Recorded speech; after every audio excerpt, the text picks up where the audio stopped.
Target Congress ಶಾಸಕರು ತನಿಖಾ ಏಜೆನ್ಸಿಗಳಿಂದ target politics 15 ದಿನಗಳಲ್ಲಿ ಇಬ್ಬರು ಕಾಂಗ್ರೆಸ್ ಶಾಸಕರು ಅರೆಸ್ಟ್. ಮೊದಲು ಚಿತ್ರದುರ್ಗದ ಶಾಸಕ ವೀರೇಂದ್ರ ಪಪ್ಪಿ, ಈಗ ಕಾರವಾರದ ಕಾಂಗ್ರೆಸ್ ಶಾಸಕ ಸತೀಶ್ ಸೈ.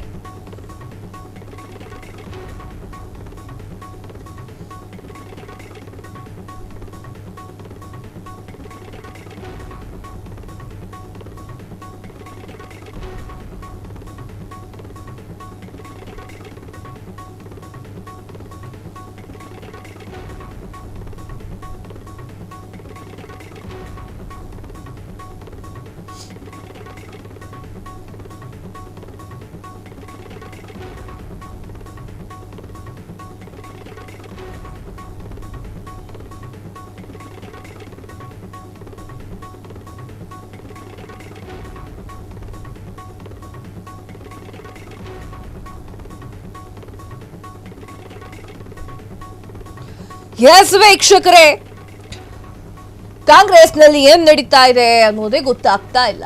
ವೈ ಅಂತಂದ್ರೆ ವೀರೇಂದ್ರ ಪಪ್ಪಿ ಅವರು ಟಾರ್ಗೆಟ್ ಆಯ್ತು, ಈಗ ಕಾರವಾರದತ್ತ ಮುಖ ಆಗಿದೆ.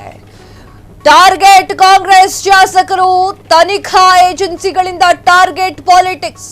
15 ದಿನಗಳಲ್ಲಿ ಇಬ್ಬರು ಕಾಂಗ್ರೆಸ್ ಶಾಸಕರು ಅರೆಸ್ಟ್. ಮೊದಲು ಚಿತ್ರದುರ್ಗ ಶಾಸಕರಾಗಿರುವಂತಹ ವೀರೇಂದ್ರ ಪಪ್ಪಿ ಅವರಾಯ್ತು. ಅವ್ರ ಮನೆ ಮೇಲೆ ದಾಳಿ ಆಗಿರೋದನ್ನು ನೀವೇ ನೋಡಿದ್ದೀರಾ. ಕೋಟಿ ಸಿಕ್ಕಿರೋದನ್ನು ಕೂಡ ನಾವು ಫ್ರೀಡಂ ಟಿವಿಯಲ್ಲಿ ತೋರಿಸಿದ್ವಿ. ಕಾಂಗ್ರೆಸ್ ಶಾಸಕರ ಬಂಧನಕ್ಕೆ ಡಿಸಿಎಂ ಗರಂ ಆಗಿದ್ದ ಕೇಂದ್ರ ತನಿಖಾ ಸಂಸ್ಥೆಯ ವಿರುದ್ಧ ಡಿಕೆ ಶಿವಕುಮಾರ್ ಅವರು ಕಿಡಿಕಾರಿದ್ದಾರೆ.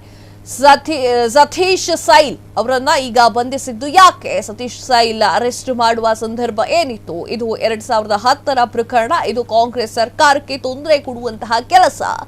ಕಾಂಗ್ರೆಸ್ ಶಾಸಕರಿಗೆ ಕಿರುಕುಳವನ್ನ ಕೊಡದೆ ಅವರಿಗೆ ಕೆಲಸ ಮಾಡ್ಲಿಕ್ಕೆ ಬರೋದಿಲ್ಲ. ಡಿಸಿಎಂ ಡಿಕೆ ಶಿವಕುಮಾರ್ ಅವರು ಕೆಂಡಾಮಂಡಲರಾಗಿದ್ದಾರೆ. ಈ ದೇಶದ ಯಂಗ್ಸ್ಟರ್ಸ್ಗೆ ಕೆಲವು ವಿಚಾರಗಳನ್ನ ಅರಿವಾಗಬೇಕು ಅನ್ನೋ ದೃಷ್ಟಿಯಿಂದ ನಮ್ಮಲ್ಲಿ ಜವಾಹರ್ ಬಾಲ್ ಮಂಚು ಬಹಳ ಚೆನ್ನಾಗಿ ಕೆಲಸ ಮಾಡ್ತಾರೆ. ಸತೀಶ್ ಸೈಲ್ ಅವರನ್ನ ಇಡಿ ಅವರು ಅರೆಸ್ಟ್ ಮಾಡಿದ್ರು. ಸತೀಶ್ ಸೈಲ್ನ ಅರೆಸ್ಟ್ ಮಾಡೋಂಥ ಸಂದರ್ಭ ಏನಿಲ್ಲ. ಅದು 2010ರಿಂದನೇ ನಡೀತಾ ಇದೆ. ಎಲ್ಲ ರಾಜಕೀಯದ ಕಾಂಗ್ರೆಸ್ ಅವ್ರ ಮೇಲೆ ಮಾತ್ರ ಆಯ್ದು ತೊಂದರೆ ಕೊಡುವಂಥ ಕೆಲಸ ನಡೀತಾ ಇದೆ. ಈ ದೇಶದ ಯಂಗ್ಸ್ಟರ್ಸ್ಗೆ ಕೆಲವು ವಿಚಾರಗಳನ್ನ ಅರಿವಾಗಬೇಕು ಅನ್ನೋ ದೃಷ್ಟಿಯಿಂದ ನಮ್ಮಲ್ಲಿ ಜವಾಹರ್ ಬಾಲ್ ಮಂಚು ಬಹಳ ಚೆನ್ನಾಗಿ ಕೆಲಸ ಮಾಡ್ತಾರೆ. ಸತೀಶ್ ಸೈಲ್ ಅವರನ್ನ ಇಡಿ ಅವರು ಅರೆಸ್ಟ್ ಮಾಡಿದ್ರು. ಸತೀಶ್ ಸೈಲ್ನ ಅರೆಸ್ಟ್ ಮಾಡೋಂಥ ಸಂದರ್ಭ ಏನಿಲ್ಲ. ಅದು 2010ರಿಂದನೇ ನಡೀತಾ ಇದೆ. ಎಲ್ಲ ರಾಜಕೀಯದ ಕಾಂಗ್ರೆಸ್ ಅವ್ರ ಮೇಲೆ ಮಾತ್ರ ಆಯ್ದು ತೊಂದರೆ ಕೊಡುವಂಥ ಕೆಲಸ ನಡೀತಾ ಇದೆ.